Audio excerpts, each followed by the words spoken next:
नमस्कार। मैं doctor Avdhesh Kumar Shrivastava, assistant professor, शासकीय दानवीर तुलाराम महाविद्यालय, वनस्पति शास्त्र विभाग। आज पुनः एक नया टॉपिक आपके साथ, पेंटोज फॉस्फेट पाथवे, जिसको एचएमपी पाथवे या हेक्सोज मोनोफॉस्फेट भी हम कहते हैं, जिसमें एक अल्टरनेट पाथवे है जो कि ग्लूकोज को नॉर्मली ग्लाइकोलिसिस और क्रेब्स चक्र से जो हम एटीपी जनरेशन पढ़े हैं, तो आज हम लोग एक दूसरे उसके अल्टरनेट मेटाबॉलिज्म की पाथवे हम लोग पेंटोज फॉस्फेट पाथवे पढ़ने जा रहे हैं, जिसकी हम लोग अपने पहले ही देखा कि इसको हेक्सोज मोनोफॉस्फेट संट भी बोलते हैं, पीपीपी कहते हैं शॉर्टकट में। एक तरह से ग्लूकोज मेटाबॉलिज्म का अल्टरनेट पाथवे है और ये बड़ा जटिल प्रक्रिया है, क्योंकि ग्लाइकोलिसिस में साइटोप्लाज्म सब जगह प्रक्रियाएँ चलती थी। ये जर्मिनेटिंग सीड्स, डार्क में non photosynthetic tissue, differentiating tissues में होती हैं। तो जैसा आपने देखा कि ग्लूकोज मेटाबॉलिज्म में इनकी बड़ी महत्वपूर्ण भूमिका होती है, ग्लाइकोलिसिस से ज़्यादा जटिल प्रक्रिया है। और ये germinating seeds, dark period, non photosynthetic tissues या डिफ्रेंशिएटिंग टिश्यूज़ में ये पाए जा सकते हैं। तो डिफ्रेंशिएटिंग टिश्यूज़ जो कोशिका विभाजन के बाद अन्य कोशिकाओं का निर्माण करते हैं, वहाँ पे पाए जा सकते हैं। तो कोई ऑर्गन बनाने के लिए, एपिडर्मिस, हाइपोडर्मिस आदि के लिए। तो साइट कहाँ है, कहाँ पे क्रिया चलेगी? यह क्रिया साइटोप्लाज्म में संपादित होती है। ठीक है। तो अब क्वेश्चन ये आता है कि एचएमपी पाथवे या एचएमपी संट या पीपीपी का मेन इंपॉर्टेंस क्या है? तो हेक्सोज मोनोफॉस्फेट का सबसे महत्वपूर्ण इंपॉर्टेंस जो है कि यह NADPH का सिंथेसिस करता है।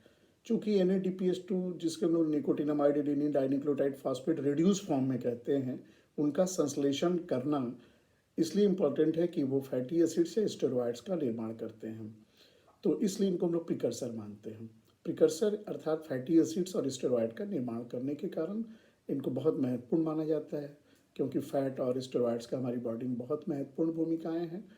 और यह एक्चुअली रिड्यूस्ड ग्लूटाथियोन का निर्माण करता है। तो रिड्यूस्ड ग्लूटाथियोन जो antioxidant, free radical scavenging system में काम करते हैं। और स्कैवेंजिंग का मतलब भी ऑक्सीजन के या फ्री रेडिकल को बाहर निकाल लेना या उनको दूसरे के द्वारा मारे हुए चीज़ों का ग्रहण करना। इसलिए फ्री रेडिकल स्कैवेंजर हम लोग कहते हैं एंटीऑक्सीडेंट। बड़ी इंपॉर्टेंट सी प्रॉपर्टी है। आजकल तो कई रिसर्च पेपर भी इस पर पब्लिश हो रहे हैं स्कैवेंजिंग पे। तो हम लोग इसको फ्री रेडिकल स्कैवेंजिंग भी माना करते हैं, जो रिड्यूस ग्लूटाथियोन होता है। तो रिड्यूस ग्लूटाथियोन बहुत ही महत्वपूर्ण कंपाउंड जिसका फॉर्मेशन ही करेगा।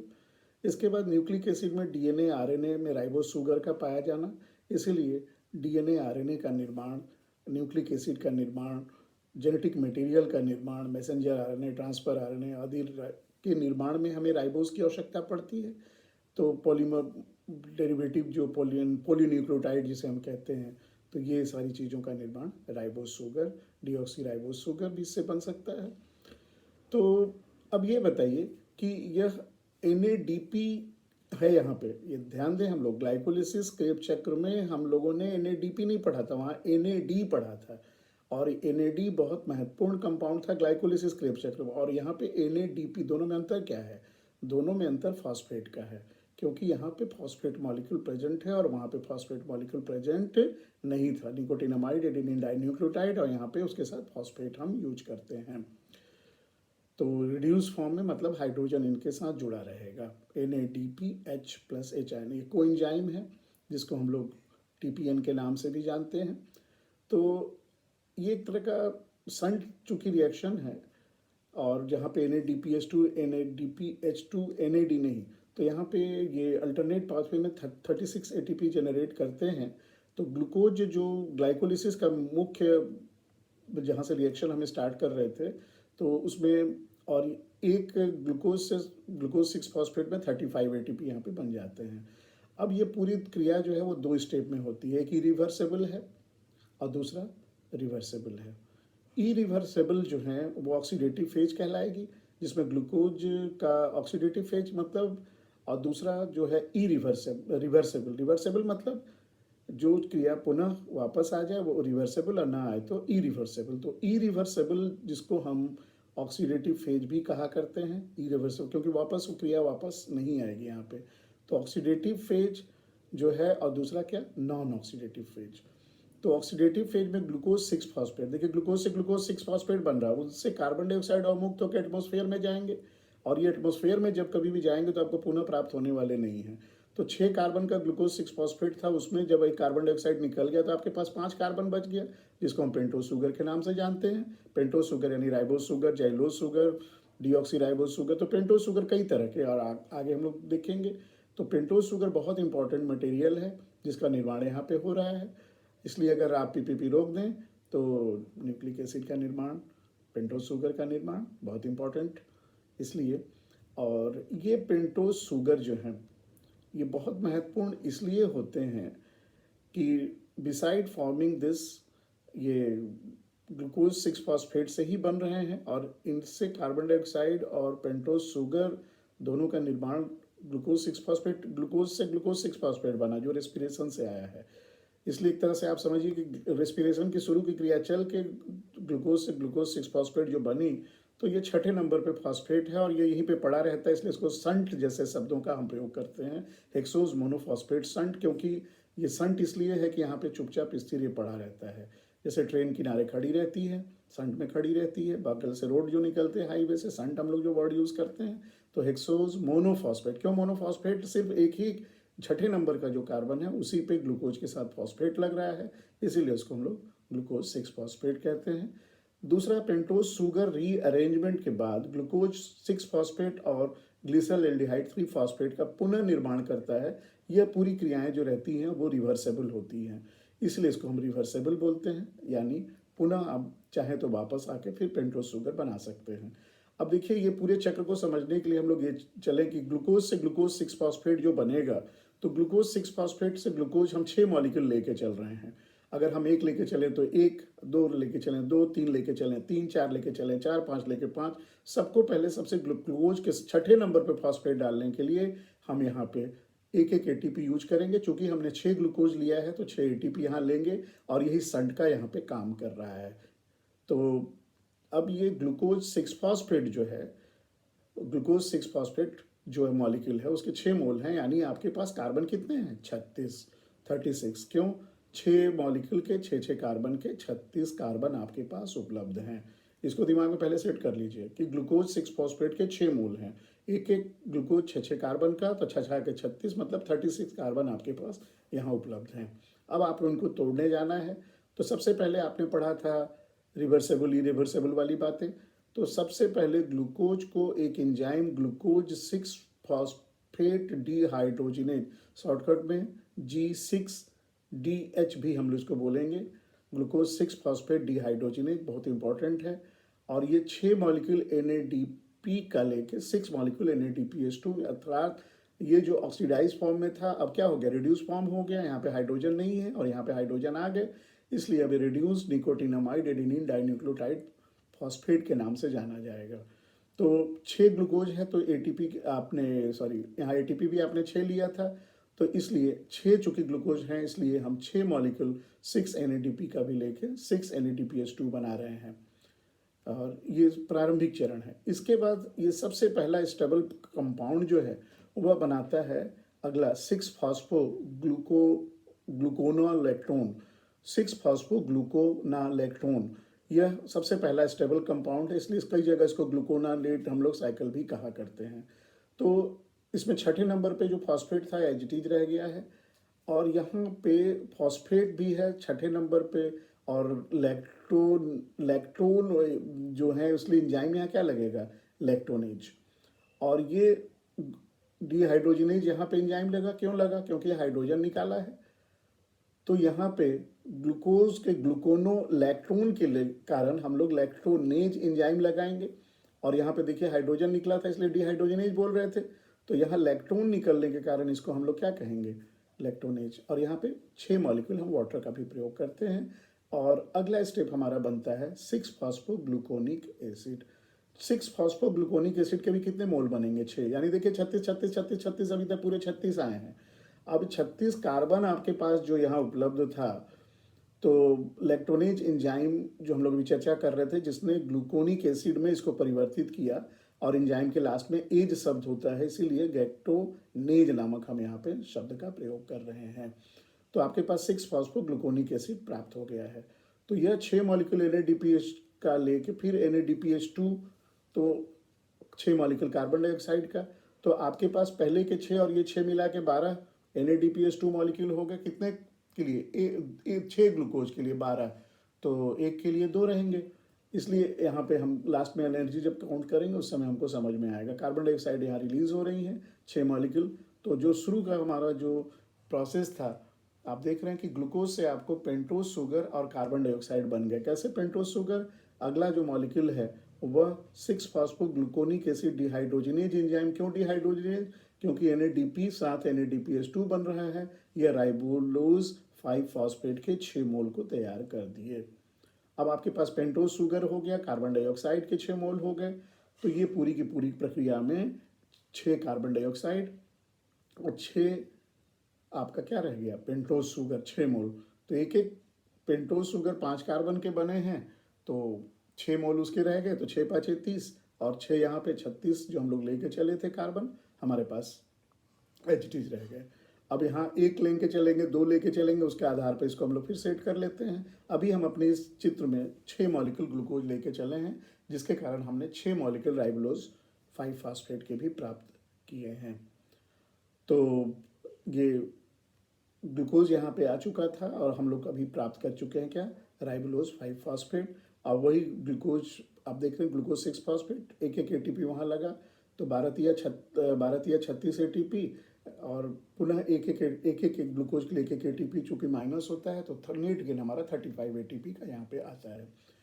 अब यहाँ पे एक छोटी सी कहानी हम सुनाना चाहेंगे, और वो कहानी ये है कि एक बार एक आदमी, एक प्रोफेसर 36 बच्चों को लेके चल रहा था।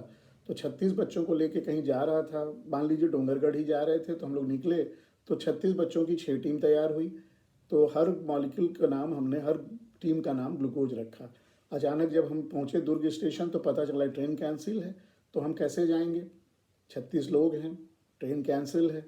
तब तक एक गाड़ी वाला आया, उसने कहा कि हम 6 लोगों को लेके एक बार जा सकते हैं। तो 6 लोगों में हमने 6 टीम जो बनाई थी, एक टीम को भेजा तो गड़बड़ हो जाएगा। इसलिए हमने सबसे एक एक मॉलिक्यूल कार्बन डाइऑक्साइड का ले लिया। एक एक मॉलिक्यूल मतलब एक एक बच्चे को 6 टीम से लिया। इस तरह से 6 कार्बन डाइऑक्साइड, यानी हर 6 अलग टीम से एक एक बच्चे को हमने भेजा। और बाकी लोग, इस तरह से हमारे पास 6 लोग गाड़ी में गए। तो स्टेशन पे कितने बचे? 30 बचे। अब ये 30 हमारा पुनः फ्रुक्टोज 6-फॉस्फेट को रीजनरेट करेगा। और ये क्रियाएं बहुत जटिल होती हैं, इसीलिए हम लोग यहाँ पे कंफ्यूज होते हैं। लेकिन मैं समझता हूँ यहाँ तक तो बहुत आसानी से हम आए हैं। ग्लूकोज 6-फॉस्फेट, फॉस्फोग्लूकोलैक्टोन, उसके बाद ग्लूकोनिक एसिड और राइबोलोज 5-फॉस्फेट प्लस कार्बन डाइऑक्साइड, ये सारी चीज़ें हमारी यहाँ पे बन चुकी हैं। अब जो कार्बन डाइऑक्साइड रिलीज हो गया वो कहाँ जाएगा? एटमॉस्फेयर में 6 कार्बन डाइऑक्साइड, और आपके पास राइबोलोज 5-फॉस्फेट के 6 मोल यथावत अभी बचे हुए हैं, जिनसे हमको पुनः हेक्सोज मॉलिक्यूल को रीजनरेट करना है। तो आइए हम लोग बात करते हैं कैसे रीजनरेट करेंगे।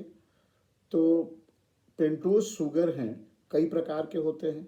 राइबोज शुगर, जैलुलोज sugar, ribose sugar, deoxyribose sugar. तो देखिए यहाँ डीऑक्सी राइबोज हम लोग यूज नहीं कर रहे हैं, हम यहाँ पे सिर्फ यूज करेंगे 3 प्रकार के शुगर, राइबोलोज, जैलुलोज, राइबोलोज।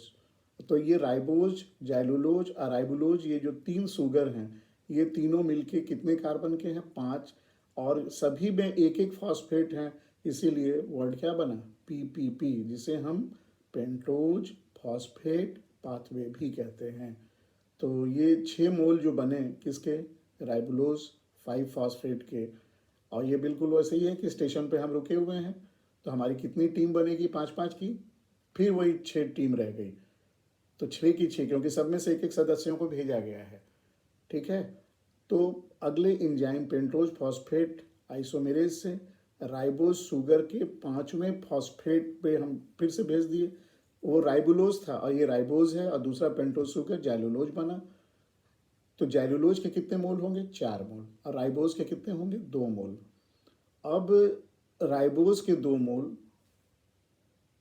और जैलुलोज के 4 मोल से 2 मोल, ये दोनों यानी 5 दूना 10 और 5 दूना 10, राइबोज के 2 मोल यानी 5 दूना 10, अजाइलोज के 2 मोल यानी 10, यानी हमारे पास यहाँ कुल मिला के कितने 20 कार्बन थे, जिसमें 2 सेडोहेप्टुलोज यानी 7 कार्बन का कंपाउंड के 2 और फॉस्फेट ग्लिसरल एल्डिहाइड के 2 यानी 3 दूना 6 और 7 दूना 14, 20 20 का 20 हमारा हिसाब किताब यहाँ बराबर हो गया।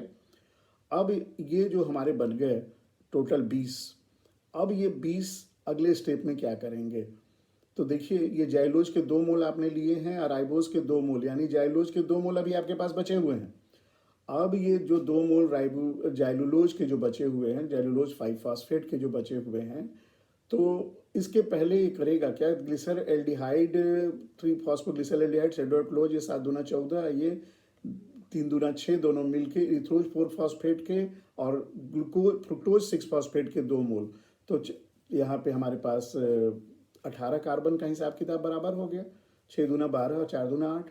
अब हमारे पास क्या बचा, ये इरिथ्रोज 4 फॉस्फेट जो है वह जाइलुलोज के 2 मोल यानी 5 दूना 10 और यहाँ पे 18 कार्बन हमारे पास आए। ये 18 कार्बन अब यहाँ से 2 रास्ते में जाएंगे। किस 2 रास्ते में, बिल्कुल स्पष्ट है, किधर किधर, एक चला जाएगा कहाँ, क्योंकि आपके पास देखिए 18 है, एक यहाँ जा रहा है कहाँ, फ्रुक्टोज 6 फॉस्फेट, फ्रुक्टोज 6 फॉस्फेट के कितने मोल, 2 यानी 6 दूना 12, आपके पास 18 थे, 12 वहाँ गया और पहले से आपके पास 2 मोल फ्रुक्टोज के थे, यानी कुल मिला के यहाँ पे 4 मोल फ्रुक्टोज 6 फॉस्फेट के आ गए। और अब जो बचे यहाँ पे कार्बन जो थे इरिथ्रोज 4 फॉस्फेट के 4 दूना 8 में 10 गए थे, तो आपके पास कितने बच गए, 6 बच गए, वो 3 फॉस्फोग्लिसरल्डिहाइड के 2 मोल बनाएंगे। अब ये 2 मोल है एक डाईहाइड्रोक्स, क्योंकि 2 मोल जो इसके हैं, एक एल्डिहाइड अपने एक ट्राइमर्स एक ट्रायोस शुगर डाईहाइड्रोक्सिल फॉस्फेट में परिवर्तित होगा, तो चूंकि अपना आइसोमर में परिवर्तित हो ट्रायोज फॉस्फेट आइसोमरेज लगेगा और ये एल्डिहाइड और कीटोन यानी 3 फॉस्फोग्लिसरल एल्डिहाइड डाईहाइड्रोक्सिटोन फॉस्फेट दोनों एल्डोलेज एंजाइम की उपस्थिति में पुनः इसका निर्माण करेंगे, बताइए, यस, फ्रुक्टोज 1,6 बाईफॉस्फेट डाईफॉस्फेट। इस तरह से आप देखेंगे कि दो पहले से 4 आपके पास फ्रुक्टोज 6 फॉस्फेट था, पुनः एक फॉस्फेट और आ गया, यानी कितने आपके पास टोटल फ्रुक्टोज 6 फॉस्फेट के मॉलिक्यूल आ गए, 5। अब ये 5 उसी तरह से हैं, तो 5 मॉलिक्यूल पेंटोज मतलब कार्बन कितने, कार्बन एक पेंटोज कितने का बना हुआ था जी, यस 5 का, तो 5 दूना 10 और यहाँ से आपके पास फ्रुक्टोज के पहले थे, तो टोटल 30 कार्बन आपके पास यहाँ पुनः जमा हो गए और ये 30, और तब तक पता चला कि 6 लोग उधर से आ रहे हैं, तो ये रीजनरेट कर गया पुनः। तो सवाल ये आता है कि NADPH या TPN इसको हम क्यों कहते हैं, तो ट्रायोफॉस्फोपाइरिडीन न्यूक्लियोटाइड TPN हम लोग बोलते हैं। ये बहुत महत्वपूर्ण इसलिए है कि यह फैटी एसिड का बायोसिंथेसिस करता है, न्यूक्लिक एसिड का सिंथेसिस करता है। तो जहाँ तक सवाल ये है कि हम जब G6PD जो हम लोग कहते हैं, ये फैटी एसिड्स के निर्माण में भी इसका हम प्रयोग करते हैं और फैटी एसिड से बहुत सारी चीज़ें बनेंगी, स्टेरॉइड्स वगैरह बनेंगी और कई अमीनो एसिड जिसमें कि ग्लूटामेट डिहाइड्रोजिनेज, ग्लूटामिक एसिड आदि से निर्माण होता है। और एंटीऑक्सीडेंट में हम लोग ग्लूटोथियोन मेडिएटेड हाइड्रोजन पेरोक्साइड रिएक्शंस को देखते हैं। कई ड्रग्स के डिटॉक्सिफिकेशन के लिए जैसे साइटोक्रोम P450 पे ये काम करता है। इसके अलावा फैगोसाइटोसिस सॉलिड चीज़ों का इनगल्वमेंट और इंटीग्रिटी ऑफ द इरिथ्रोसाइट्स के मेम्ब्रेन को बनाता है, क्योंकि ग्लूकोज 6 फॉस्फेट जो है वो आपके रेडॉक्स रिएक्शन का बहुत इंपॉर्टेंट एजेंट माना जाता है और आरबीसी के मेम्ब्रेन को तोड़ने के लिए भी इनको इसलिए इंटीग्रिटी उनकी मेंटेन करने के लिए बड़ी इंपॉर्टेंट है। और आरबीसी टूटा माने हिमोलिसिस या एनीमिया जैसी कंडीशंस डेवलप होने की चांसेस है। तो ये ऑक्सीडाइजिंग एजेंट, रिड्यूसिंग एजेंट, जैसा केमिस्ट्री कॉन्सेप्ट है कि हम ऑक्सीडाइज से जब हाइड्रोजन लेंगे तो रिड्यूस हो जाएंगे, जो ऑक्सीडाइज करेगा ऑक्सीडाइजिंग एजेंट, जो रिड्यूस करेगा रिड्यूसिंग एजेंट। इस तरह से जो ऑक्सीडाइज हुआ रिड्यूस हो जाएगा, रिड्यूस हुआ तो ऑक्सीडाइज हो जाएगा। तो एक सबसे इम्पॉर्टेंट बात ये आती है कि ये इनके कई तरह के और भी लक्षण हैं, जिसमें कि ये हम लोग अभी जो देखे थे कि ग्लूकोज 6 फॉस्फेट डिहाइड्रोजिनेज जिसे मैं खोज रहा था, ये बड़ा इम्पॉर्टेंट है। क्यों इम्पॉर्टेंट है? क्योंकि खास करके मेडिकल साइंस में इनसे कई तरह की चीज़ें आगे देखेंगे। क्योंकि G6PD जो है वह ग्लूकोज 6 फॉस्फेट NADP को NADPH2 में चेंज कर रहा है, तो यहाँ पे डिहाइड्रोजनेज एंजाइम लगती है। तो देखिए ये हाइड्रोजन लिया, तो जब वो हाइड्रोजन से लेगा उनको तो अपने आप में रिड्यूस होगा, और पुनः ये 2GH जो है, जो रिड्यूस ग्लूटाथियोन है, उसको हाइड्रोजन देगा, तो वो फिर GSSG और इस तरह से ऑक्सीडाइजिंग और रिडक्शन की यहाँ पे प्रोसेस चलती रहती है।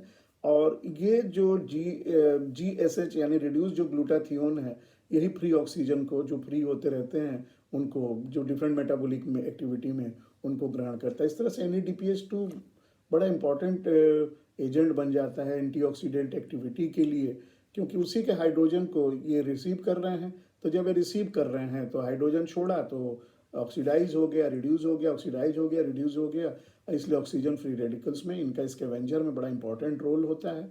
और ना हो तो फिर आप समझ ही रहे हैं कि बड़ा इंपॉर्टेंट ये रोल प्ले करेंगे। तो मैं समझता हूँ एंटीऑक्सीडेंट के लिए G6PD, कई नेट वगैरह के एग्जाम में भी इस तरह के रिलेटेड क्वेश्चन आते रहते हैं। तो RBC मेम्ब्रेन को ब्रश करने के लिए जिम्मेदार, क्योंकि ये फैटी एसिड्स वगैरह के भी बड़ा सक्रिय होते हैं, और चूंकि RBC प्लाज्मा मेम्ब्रेन उनको ब्रश करने के लिए भी जिम्मेदार होते हैं। तो जो हीमोलिटिक एनीमिया वगैरह के कारण हम लोग इसको बाद में पढ़ेंगे। तो RBC के मेम्ब्रेन को यही ऑक्सीजन आके डैमेज कर देते हैं।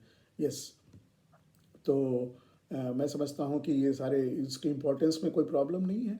अब हम लोग इसकी जब एक बहुत महत्वपूर्ण और चीज़ जानना चाहेंगे, न्यूक्लिक एसिड का सिंथेसिस। न्यूक्लिक एसिड मतलब पॉलीमर ऑफ न्यूक्लियोटाइड। तो DNA RNA दो होते हैं, तो आप देखें कि डीऑक्सी में सेकंड नंबर से ऑक्सीजन गायब है, जो कि राइबोज शुगर में वह उपस्थित है।